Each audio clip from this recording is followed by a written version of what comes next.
Welcome out to farm, y'all. I'm Jesse Cannon. Today we're going to do a 1,250 round review of the Daniel Defense H9. So I saw this gun at SHOT Show 2024, at least the YouTube coverage of it on SHOT Show 2024. And me being a left-hander, I thought this gun was going to be pretty awesome. Why? Because it's built with me in mind. I've got a slide stop, slide release lever, right, just for me. The magazine release is swappable, so you can have it for left or right-handed use. And to me, that's a great thing when a gun is actually designed for me. So I grew up on a Gen 3 Glock 22. So I got very used to figuring out how, and I used to come down here and do it with my middle finger, how to work a gun that was not made for me at all, right? And when I was a policeman, I didn't pay much attention to it. But you know, I never had the magazine get ejected or anything like that when I was scuffling with somebody. And I went and looked at my duty holster, and the reason being is it had that area fenced in enough that I couldn't inadvertently eject the magazine. And that became a big concern for me with these magazine releases when my son came up and gave me a hug after church, get him out of Sunday school. Dad, he comes up and next thing you know, I hear a click. My magazine just, it clicked, yep, just came unseated. So depending on the holster you're using, you know, it's not always okay to be a lefty and have your magazine release sticking out like this, so that when you bump something or someone bumps you, you no longer have your magazine seated. So I got excited all about this, right? This ambi gun. And get it out, and I go to shoot it, and I wasn't real impressed with the trigger. I wasn't real accurate with the gun, and so I really wasn't all that happy about it. I did a 520 round burn down with the very first night I got the gun, and it ran. I didn't have a single stoppage out of it. And I guess some guys were having fair feeds and things. I didn't have anything. The thing ran like a sewing machine. So I did send the gun. I called Daniel Defense because I wasn't happy with the trigger. It was like 8 pounds. So I called Daniel Defense. They said send it back to them. They get it back to me, and the trigger, it come back and it was something around in between 6 and 7 pounds. Like, okay. But this trigger's supposed to be a straight pull 1911 style trigger, and 6-7 pounds, it just really wasn't, I still really wasn't like excited about it. So then I hear that I wasn't accurate with the gun. So I hear that the bullets are keyholing. And I'm like, okay, well, surely Daniel Defense wouldn't have sent me that gun back and it have a keyholing problem, right? Well, I took it out, and I found that it was, in fact, keyholing. It wasn't stabilizing the bullets. So I did a gel test with G9 ammo, and so I was able to recover some of these bullets from this Daniel Defense H9 and compared them to my SIG P365 bullets, and I could see on the Daniel Defense H9, you know what, let me show you. I could see on the H9 here, and just so we don't flag my beautiful bride here, we got a chamber flag in there. So this that's supposed to be an S. I realize my handwriting, it may not be the best, but see if you can get the rifling in here. But this bullet was recovered from gel after being fired from the SIG P365 over here. All right, and I can see that there are rifling marks where the rifling has cut into and engaged the bullet, right?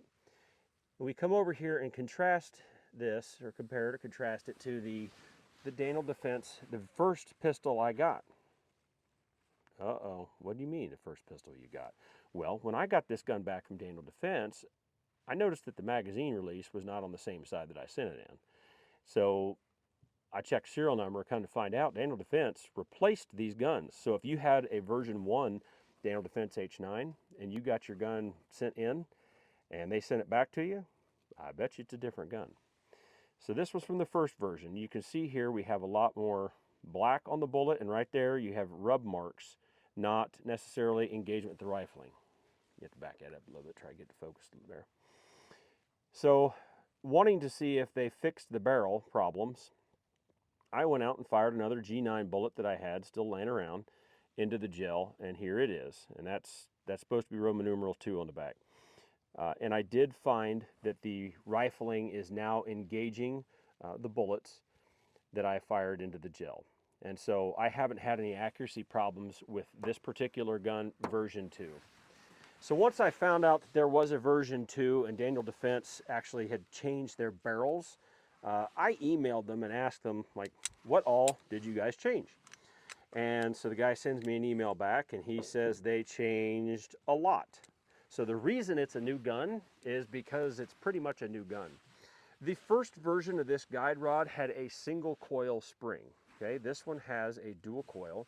In addition to that, it's got this little nub back here under my fingernail. Maybe you could see it there from the side where it sticks out, and it looks like that is kind of to help center it back when you remove your slide, center it back here on the little step where it goes on your barrel. But Daniel Defense, when they redid these guns, they replaced and made new barrels because they were having the rifling issues. They replaced and changed the guide rod, and he said because they changed the guide rod, they had to change the slide. Okay. We have a new barrel, a new slide, a new guide rod. All right, so we got the same gun. Nope. They also changed the beaver tail. Now, right down in here, I swear I'm not trying to flip you off. Right down in here, you're going to see this beaver tail, and you see how it's a little bit smaller than the frame. Well, in the original version, that would stick out, and there was a sharp edge back here, and for 12 to 1300, wait a minute, YouTube doesn't like prices, credits for Imperial credits, 12 to 1300 Imperial credits. You know, I wasn't real keen on this sharp edge back here, but that was a thing. And so they changed that out now. And so I've not had any problems with the sharp edge. In addition to that, they also worked on the trigger in here. Now, remember I told you that I sent it off and it come back and it was, what, 6-7 pounds? Well, it was within their spec of where it was supposed to be. It was a little high on their specs, but it was where it was supposed to be. This one, on average, is pulling 4.5 pounds from the factory, not modified. This gun is purely stock, YouTube. Don't gig me. All right, so I'm now getting a 4.5 pound pull out of the trigger here.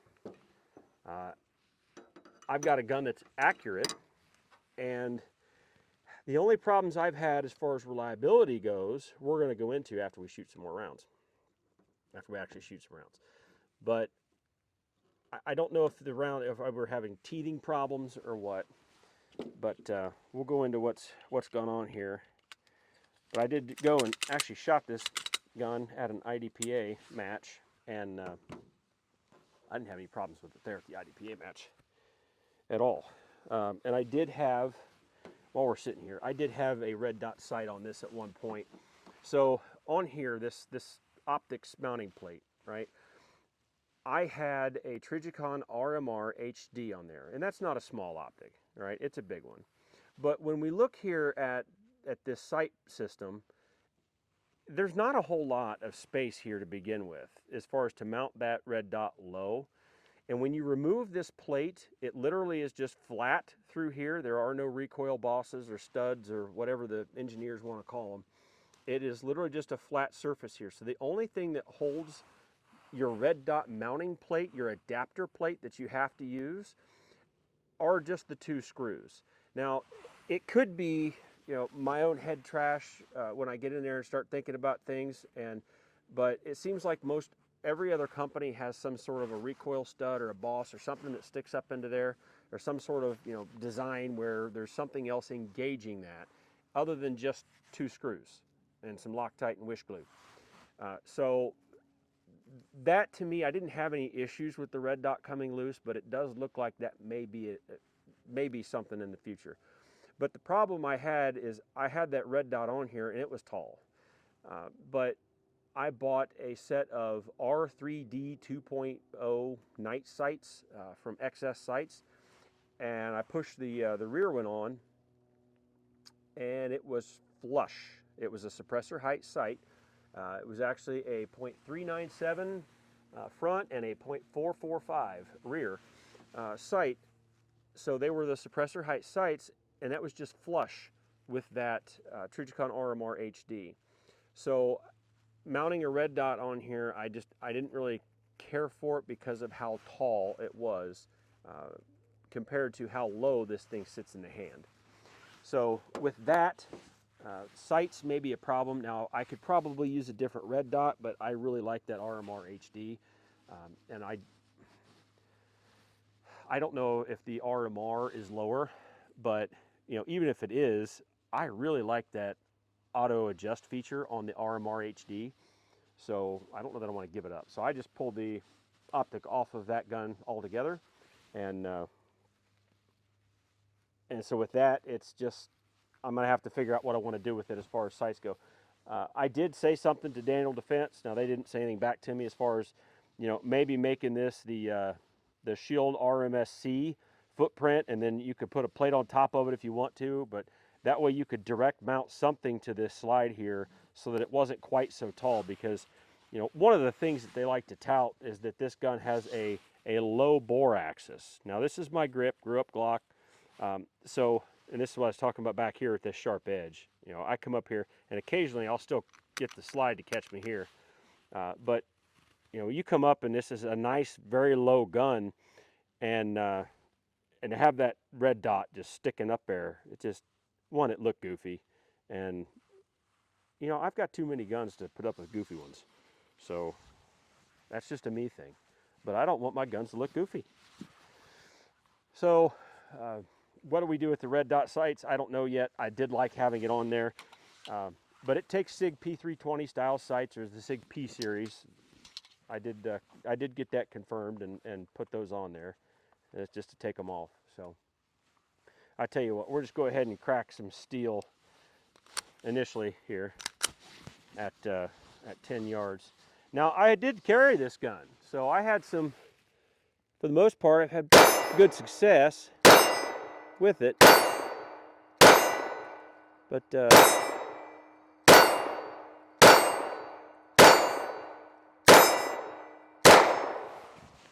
well, all right, so now we're at 12:10 on our round count, at least. All right, I rounded down if there was ever some ambiguity. But it seems that if you do your part,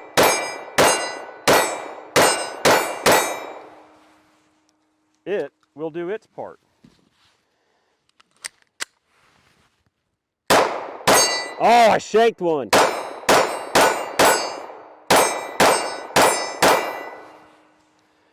Now, this trigger is good. Okay, I'm not going to tell you it's full like 1911 good. So we are at 1,230 rounds minimum. And so I say minimum.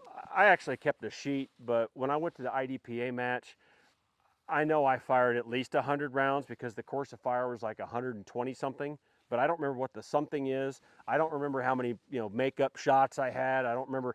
So I just rounded to 100 rounds. So there's been more rounds put through it, but since I wasn't certain, I wasn't going to claim it. So we're going to be down to our last 20 rounds. Carrying. So I'm going to keep the weapon down range, but I want you to see what's going on here. So this is a TXC holster, and this TXC holster, I have the sidecar version, all right, because I like to carry a spare magazine here. One of the things that I really notice when you go to carry one of these guns in the front of your pants here is with those single clips, I always have the problem when I did try them that the gun's flopping. It's never in the orientation where it's supposed to be.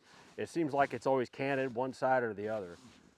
And I'm not a real big fan of that. So, all right, I've got these IDPA targets set up over here. She's going to give me a stimulus and holler gun or something, and I'll try to give them a little bit of the what for, and I'll even show you my misses if I have any. But it's a thing. So I did carry this gun.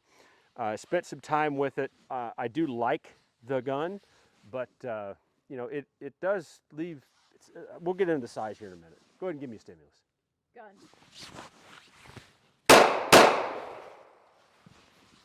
I probably could have been a little faster on that, but all right. So I don't have my hammer back here to make sure that I don't shoot myself somewhere I don't want to shoot myself. Well, I don't want to shoot myself anywhere, but it looks like we're good here. Everything's clear. Holstering it. Go ahead and give me a stimulus. We'll go 2 and 2. Gun.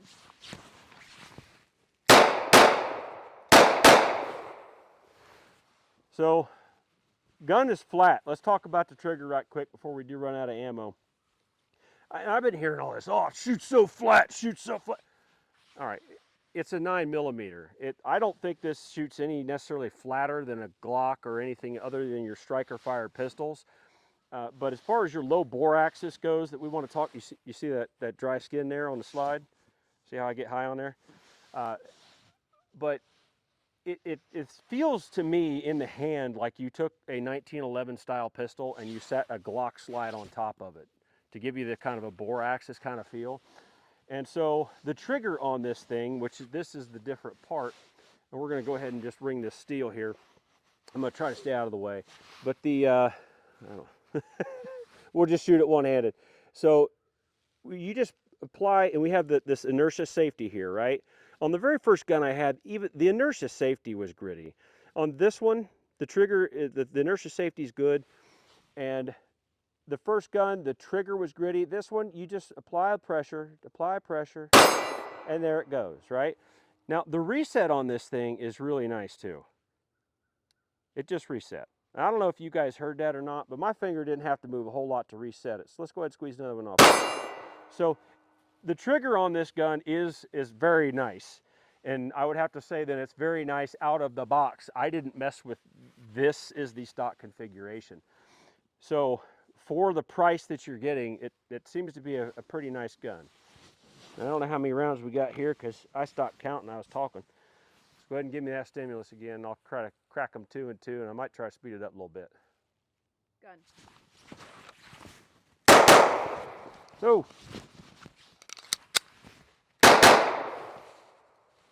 Oh, I shanked him high. Look at that. I mean, he ain't going to be happy about it, but I did run him high, didn't I? All right. Do it again. Gun.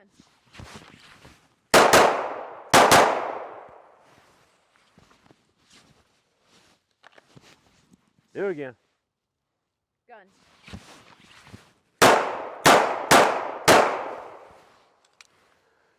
That, ladies and gentlemen, is 1,250 rounds through the gun. Now, let's walk down here and take a look at my targets. And the thing is, the gun will outshoot me, all right? The gun will absolutely outshoot me, so don't take me as the measure of the gun.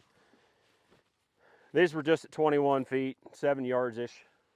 I had the steel here at 10 yards. That was the prescribed minimum in the manual. So, I mean, the gun shoots. It'll outshoot me. We are clear. So let's go ahead and walk back up here. So now I tell you that now we're at 1,250 rounds. Well, here's the deal. We've had 7 stoppages between 3 different shooters in that 1,250 rounds. And I told you I was a nerd, right? As far as all these records go. Okay. I mean, I actually kept doggone records on the thing. So the first thing I did is come out and ran 16 critical duties, 60 Winchester NATOs, which is USA 9 NATO. I had 2 failures to feed, and 1 failure to go into battery from the full magazine. I saw some people were still having a problem with that. So I had 3 failures, and that was in the first 166 rounds that I ran total. So initial critical duties that I ran through it, since it's got that 4 1/4 inch barrel, you know, running that failure to feed, I thought, well, we'll see how this works out. But it started running the last 90 rounds of that 166. It ran like a sewing machine again.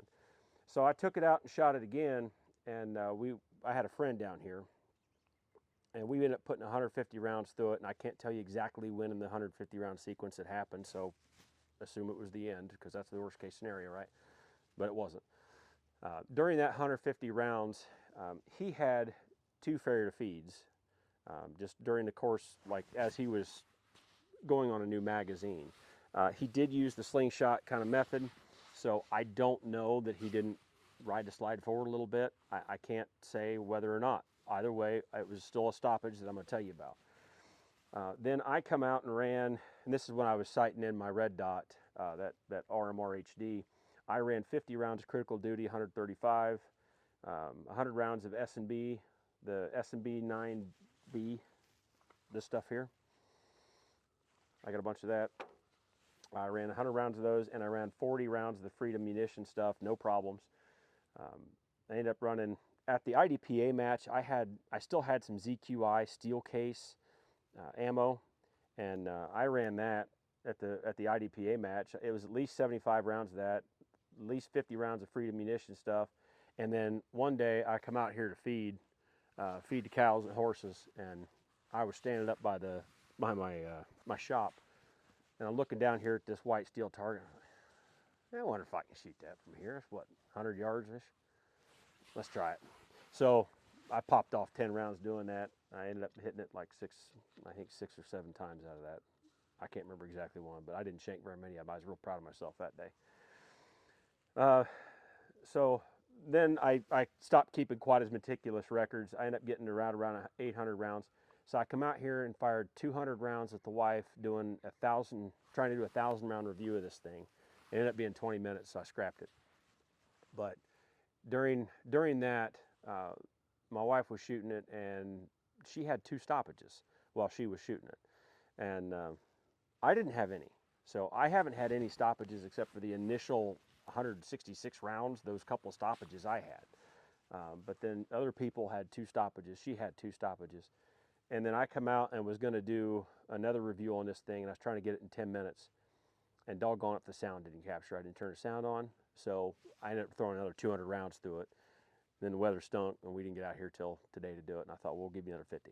So 1,250 rounds, 3 shooters, 7 stoppages. I've carried it. I don't want to stand in front of it. Okay, so I don't have a feeling that it's going to not fire for me and not work for me. I took it to like I said, an IDPA match. It ran great. Thoughts as far as size comparisons. Let's look at it real quick on size. Okay, let's go ahead and make sure we're clear here, because we're going to have to close the slides and move our guns. So this is a CZ-P10C. Okay, guys, I don't understand what's going on, but I found this one where the optic was mounted to the gun, and I mean, it was only 600 Imperial credits for the optic and the gun. I was like, are you kidding me? Yes, I gotta have one. So when we look at this Daniel H9, this is not quite Handgun Hero, but you can see it's gonna come in just a tad shorter, okay, but with the magazine it'd be about the same. Lengthwise, it's about the same as a CZ-P10C, but we do have the beaver tail that extends back here. I can tell you from carry, if you put this thing in the front, okay, and you go and you bend over a little bit, you every now and again you're gonna feel that, all right? But some of that is a function of the holster. Now the thing is, and it's all depending on what you want to get, because the P10C is your standard, like 1 1/4 inch gun. Your Daniel Defense H9 is a 1 inch gun, so that's kind of what made me excited for carry, because we're about a 1 inch gun. This guy, the P365, you know, we're at a 1 inch gun, but this has got like a 3.2 inch barrel, right? So it is substantially smaller. It's very easy and light and nice to carry. But I tell you what, this guy, if you want to carry something a little bit bigger, it's easier to manipulate. You know, the Daniel Defense H9 can fit in that role. It's kind of like a really expensive Glock 48 as far as if you want to go with the size. The only other thing that happens here, and if you look down here at the mag well, what you can end up doing is sometimes I hit this thing and it is absolutely no problem. Boom, we're in. Other times it's just a little off, and while there is some beveling in here, which thankfully there is, and while this magazine does taper at the top, growing up on that Glock 22 Gen 3, I never had any problems getting them perfectly lined up, right? But this guy, occasionally I'll bumble a reload, just mess it up a little bit, fumble the reload, not bumble. But otherwise, guys, this gun for me has been fairly well reliable.